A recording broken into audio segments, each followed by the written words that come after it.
నమస్తే, welcome to Aadyam media. నేను మీ స్వర్ణ. ప్రస్తుతం మనతో పాటు ఉన్నారు సీనియర్ జర్నలిస్ట్ శ్రవణ్ కుమార్ గారు. నమస్తే అండి శ్రవణ్ గారు. శ్రవణ్ గారు, ఈ మధ్య కాలంలో కేసీఆర్ గారు బహిరంగంగా స్వయంగా తన నోటి వెంటే తన ఎమ్మెల్యేలే పర్సంటేజ్ విషయంలో కక్కుర్తి పడుతున్నట్టుగా ఉన్నారు అంటూ కొన్ని వ్యాఖ్యలు చేయడం జరిగింది. ఫస్ట్ ఆఫ్ ఆల్ ఆ వ్యాఖ్యలకు సంబంధించి చెప్పండి, మనం డిస్కస్ చేద్దాం. వాస్తవానికి ఈ వాక్యం ఎప్పుడు చేశాడంటే, నిన్న పార్టీ వ్యవస్థాపక దినోత్సవ సందర్భంగా ప్రతినిధులు ఎమ్మెల్యేల సభలో అనేటువంటి వాక్యం అది కూడా ఏంటంటే, అక్కడ వాక్యం క్లారిటీ ఏంటంటే, అతను అన్న ఉద్దేశం ఏంటి, లేదా వాడిన పదాల ప్రకారం కానీ ఆయన ఉద్దేశం కానీ ఏంటంటే, మీలో కొంతమంది దళిత బంధువు లాంటిది కానీ మన డబుల్ బెడ్రూమ్ ఇలాంటి విషయంలో కొంతమంది డబ్బులు తీసుకుంటున్నారు, మీరు తీసుకోకుండా మీ పేరు చెప్పి కింది స్థాయి ఉంటారు కదా కార్యకర్తలు, లేకపోతే పిఏనో ఇంకోరో, వాళ్ళు తీసుకున్నా మీరు తీసుకున్నట్టుగా భావిస్తాం, ప్రజలకు తెలియదు కదా.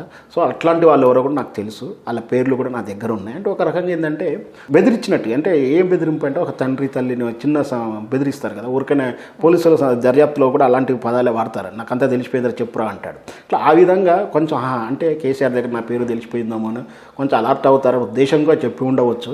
మొత్తం ఏ విధంగా చెప్పినా కూడా ఆయన చెప్పింది ఏంటంటే, మీరు ఎంతో అంత తీసుకునే వాళ్ళు ఉంటే అది తీసుకోవడం ఇక నుంచి మానేయండి, మీ తరపున ఇంకోరు తీసుకున్నా కూడా అది కూడా వీలే ఉంటుంది, ప్రజల్లో వ్యతిరేకత వస్తుంది, మీ వలన ప్రతిపక్షాలు మమ్మల్ని ఇబ్బంది పెడతారు, మన పార్టీని ఇబ్బంది పెడతారు, ఇలాంటిది ఏదైనా రాకుండా చూసుకోండి, అలాంటి మళ్ళీ రిపీట్ కావద్దు, ఇలాంటి లంచాలు కానీ ఏదైనా పర్సెంటేజ్ తీసుకుంటూ ఊరుకునే ముచ్చట్లు ఏదైనా సందర్భాన్ని చెప్పుకుంటూ చెప్పినటువంటి వాక్యం అది.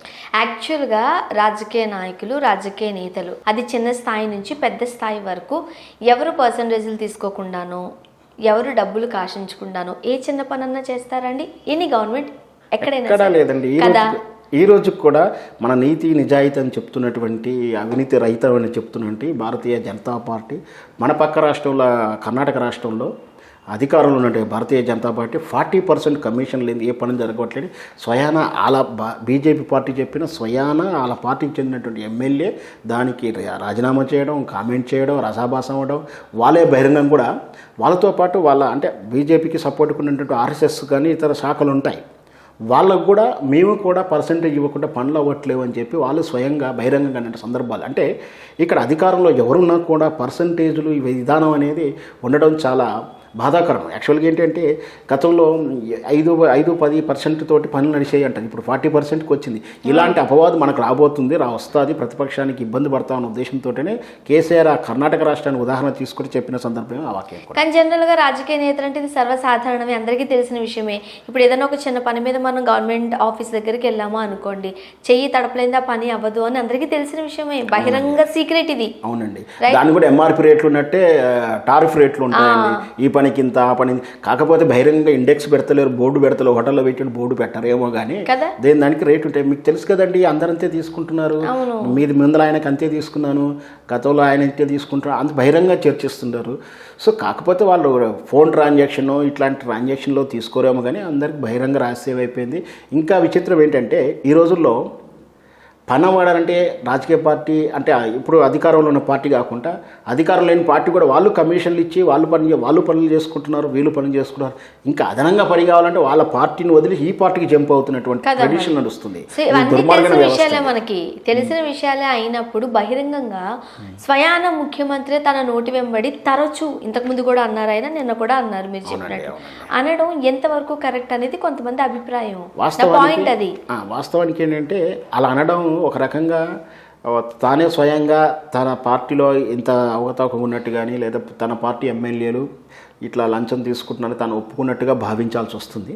వాస్తవానికి అక్కడ జరిగినటువంటి విధానం ఏంటంటే, ఆయన ఇక ఇట్లాంటిది ఏమైనా ఉంటే మీరు రాబోయే ఎన్నికలు దగ్గర పడుతున్నాయి, సెటప్ చేసుకోవాలి, అలాంటివి చేయకూడదు, మీరు తీసుకునే 3%, 5% కమిషన్ మీద పార్టీ బదనామా అవుతుంది. సో అది ఇంకొకటి ఏంటంటే, ఇది బహిరంగ సభలో అన్నది వాక్యం కాదు, అది ఓపెనింగ్ అన్నప్పటికీ బహిరంగ సభలో జరిగింది కాదు, అది వాళ్ళ అంతర్గతమైనటువంటి ప్రతినిధుల సభలో అన్నాడు. అది కూడా కెమెరాలు, వీడియో రికార్డ్స్ సాక్షిగానే అన్నాడు. ఆయన ఏం భయపడకుండా. ఇంకేంటంటే కేసీఆర్ గారిని మనమే తక్కువ అంచనాలు, ఆయన ఆయన ఏం పదం మాట్లాడినా ఏదైనా కూడా చాలా లెక్క ఉంటుంది, దానికి ఒక కిక్ ఉంటుంది. అపర చాణక్యుడు అన్నకు కూడా. సో ఒక మాట వదిలేరనంటే ఎక్కడో ఉంటది. ఆయనకు తెలుసు అంటున్నది దాని అర్థమే పర్యవసానం ఎలా ఉంటుందో కూడా తెలుసు. కానీ ఇంట్లో అన్నాడంటే దానికి ఇంకా బెనిఫిట్ అంటే రేపు పొద్దున ఎవరైనా అవినీతికి ఏమైనా అంటే కూడా అవును నాకు కూడా తెలుసు కదా, నేనే నివారించానుగా, మా వాళ్ళని అదులో పెట్టాను కదా అని కూడా దాట వేసుకునే అవకాశాలు కూడా ఉంటాయి వాళ్ళకు. సో అంత అర్థంతో అన్నాడు, అనకుండా ఉంటే బాగుండేది. సరే అన్నాడు, నిజంగా కూడా ఒప్పుకున్నట్టే భావించాలి, పర్సంటేజ్ లేకుండా ఏ పని అవుతలేదు.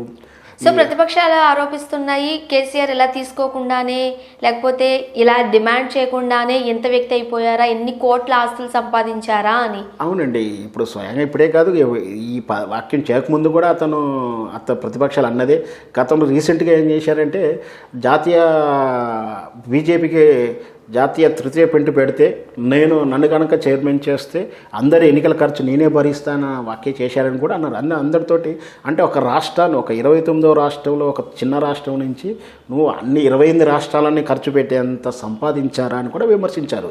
సో అది దాని అర్థం కూడా అలాగే ఉంటుంది. సో తను అన్న విధానం అన్నాడా లేదా, ఇంకది కూడా ఏంటంటే అంతర్గతంగా అన్నాడు. అంటే ఒక 2 వ్యక్తులు 3 వ్యక్తులతో మాట్లాడుతున్న సందర్భంలో అన్నాడని చెప్పి సీనియర్ జర్నలిస్ట్ గారు అన్న వాక్య అది.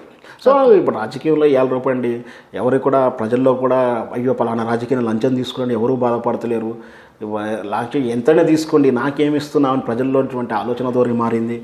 ముఖ్యంగా చెప్పాలంటే వైఎస్ రాజశేఖర రెడ్డి గారి నుంచి ఆయన పాది స్కామ్లు చేశారని పేరు వచ్చినా కూడా అయితే రానండి మాకు పలానా స్కీమ్ కింద పలానా సంక్షేమ పథకం కింద పలానా అమౌంట్ వస్తుంది. ఆ తరం అట్లా అడిగారు. ఈ కొత్త తరం మీరు ఏ స్కామ్ అయినా చేసుకోండి, మాకు ఓటేసేటప్పుడు ఈ పార్టీ ఎన్ని వేలు ఇస్తుంది, ఇంకో పార్టీ ఎన్ని వేలు ఇస్తుంది తత్వానికి వచ్చారు. అంటే దోపిడీ చేయడం రాజకీయ నాయకుల అలవాటు, ఈ ప్రజలు నాయకుల నుంచి దోపిడీ చేసి వాళ్ళ దగ్గర నుంచి డబ్బులు తీసుకోవడం కామన్ అయిపోయినాయి ఈ రోజుల్లో. మరి ఇక అభివృద్ధి ఎలా జరుగుతుంది, నాణ్యత ఎలా ఉంటుంది? మరి ఇప్పుడు రాజశేఖర రెడ్డి గారి టైంలో నుండి కూడా మనం ఈ వ్యాఖ్యలు వింటున్నట్లుగా కొంతమంది చెబుతూ ఉంటారు, రైట్, రాజకీయ విశ్లేషకులు కావచ్చు, నువ్వు తీసుకో పని కూడా చేసి పెట్టు, అవునండి, తీసుకుని గమ్మునుండకు, 10 రూపాయలు తీసుకున్నావు అనుకో కనీసం 5-6 రూపాయలకు సంబంధించిన పనన్నా చేసి పెట్టు, తప్పు లేదనే ఫ్రీడమ్ ఉండేది అని. అవునండి, ఇప్పుడు ఒకవేళ ఎవరన్నా తీసుకున్నట్టు కూడా వీళ్ళే ప్రజలే వచ్చి మీకు ఎంత కావాలో చెప్పండి, మా పని అవ్వాలి అంతే, మీరు 10 కాదు 15 పని అవ్వాలి, నన్ను తిప్పకండి, నన్ను ఇబ్బంది పెట్టకండి, నాకు పని అవ్వాలి. ఇట్లా ప్రజల్లో కూడా ఈ లంచం అనేది తత్వం అలవాటు పడిపోయారు. యాక్చువల్గా ఇక్కడ నుంచి వేరే చోటకు మనం ఎక్కడికైనా వెళ్ళాలనుకోండి, అది ఎలా వెళ్తాము అనేది మన మీద చాయిస్ ఉంటుంది. మనం ఆటోలోకి వెళ్ళాం అనుకోండి ఒక రేటు, బస్ మీద వెళ్తే ఒక రేటు, ట్రైన్ ఒక రేటు, తొందరగా వెళ్ళిపోవాలంటే ఫ్లైట్ మీద ఒక రేటు. నువ్వు అక్కడికి వెళ్ళాలి అని అనుకుంటే నువ్వు టికెట్ కొనుక్కుని అయితే వెళ్ళాలిగా. అలాగే ఒక పని కావాలంటే ఎలా చేయించుకుంటావు అన్నది నీ ఇష్టం, నీ తాహతది. ముఖ్యంగా ఈ రవాణా డిపార్ట్మెంట్ కానీ రెవెన్యూ డిపార్ట్మెంట్ కానీ అంటే ఒక సర్టిఫికేట్ కోసం వెళ్ళాలన్నా లేదా డ్రైవింగ్ లైసెన్స్కి వెళ్ళాలన్నా రూల్స్ ప్రకారం పోతే వెళ్ళలేమని చాలా అనుభవాలు చెప్తాయి. వాళ్ళే డైరెక్ట్ చెప్తారు, అన్నండి అమ్మ నేను వెళ్ళానండి వితౌట్ బ్రోకర్ వితౌట్ అమౌంట్ తోటి వెళ్తే ఇబ్బంది పడ్డాము, అలాగే మీరు ఎంతకాలం తీసుకుని మళ్ళీ తిప్పొద్దండి. అంటే ఇట్లా ప్రజలు కూడా అలవాటు పడిపోయారు. ఎందుకంటే ఆయన డబ్బులు ఇవ్వకపోతే మనకి ఎక్కడ తిప్పుతారు. ముఖ్యంగా రిజిస్ట్రేషన్ శాఖలో కూడా మనం ఏదన్నా డబ్బులు ఇవ్వకపోతే రిజిస్ట్రేషన్ డాక్యుమెంట్లు ఏదో లింక్ పెడతారు, ఏదో పొరపాటు చేస్తారు. సార్ మీరు ఎన్ని డబ్బులైనా తీసుకోండి, రిజిస్ట్రేషన్ అప్పుడు నా పేరు నా డాక్యుమెంట్ మంచిగా ఉన్నాయో చూసుకోవాలండి. ఇప్పుడు బర్త్ సర్టిఫికేట్ కావాలంటే డబ్బులు ఇవ్వాల్సిందే, డెత్ సర్టిఫికేట్ కావాలంటే మనం బర్త్ అంటే పక్కన పెట్టండి, చచ్చిపోయిన వాళ్ళ కోసం కూడా డబ్బులు దండేస్తారు. మనం ఎన్ని సంఘటనలు చూడలేదు. ఒక్కొక్కసారి చాలా బాధ అనిపిస్తుంది. యాక్చువల్గా డబ్బులు ఇవ్వలేని వాళ్ళు, ఇచ్చుకోలేని పరిస్థితుల్లో ఉన్న వాళ్ళ దగ్గర కూడా డబ్బులు డిమాండ్ చేస్తుండేసరికి ఇది ఇంకా అతి భయంకరమైన సిచ్యువేషన్. అందరూ ఏం చేశారంటే ఈ డబ్బులు వేధించినప్పుడు చిల్లర డబ్బులు తీసుకొచ్చి పోయడం కానీ, గతంలో మనం చూసాం మధ్యప్రదేశ్లో పాము తీసుకొచ్చి వదిలాడు ఒక అతను, మీరు ఇట్లా లంచం అడుగుతారా అని. కొందరు తెలివిగా ఏం చేస్తారంటే ఏసీబీని ఆశ్రయించడం, ముందస్తుగా ఏసీ ఇట్లా పలానా రోజు చూస్తున్నాం, రోజు ఒక ఆఫీసర్ ఎక్కడో అక్కడ అయినా కూడా ఆ ఏసీబీ రైట్స్ అవుతున్నా కూడా ఏ రెవెన్యూ డిపార్ట్మెంట్ కానీ ఏ పోలీస్ డిపార్ట్మెంట్ కానీ ఏ శాఖలో కానీ ఈ లంచం అనే అలవాటు అయితే పోలేదు. సో మరి ప్రజల్లో మార్పు రాని రోజులు అధికారులు కూడా మార్పు రాదు, అధికారం మారని రోజు ప్రజలు కూడా మారలేదు. సో అధికారుల దగ్గర నుంచి ఎమ్మెల్యేలు మొత్తం అందరి దగ్గర పర్సంటేజ్ వ్యవహారం అయితే ఉంది. బట్ సీఎం కేసీఆర్ గారు తన నోటి వెంబడే చెప్పారు కాబట్టి చూడాలి ఏం జరగబోతుందో. కేసీఆర్ అధికారంలోకి వచ్చినప్పుడే మొదట్లో అన్నాడు లంచం తీసుకోకూడదు, అలా తీసుకున్నాడు, నా నెంబర్కి ఫోన్ చేయండి అని చెప్పి ఒక నెంబర్ కూడా ఇచ్చాడు. అది ఏదో ఏంటంటే ఆరంభ శూరత్వంలో కొన్నాళ్ళు మాత్రం పనిచేసింది. ఆ కొన్నాళ్ళు కూడా కరోనా టైంలో అది క్లోజ్ అయినట్టుగా చెప్తున్నారు. కరోనా తర్వాత నెంబర్ పని చేయట్లేదని కూడా చెప్తున్నారు. అవునండి. ఆ తర్వాత అధికారంలోకి వచ్చిన కొత్తలో అలా ఏ అధికారి అడిగినా కూడా అందుకే నేను జీతాలు పెంచేస్తున్నాను, ఎవరు అడగడానికి వీలు లేరు చెప్పారు. కానీ నువ్వు ₹1,00,000 జీతం పెంచినా అదైతే ఆగదులేండి. థ్యాంక్ యూ సో మచ్ అండి. Thank you.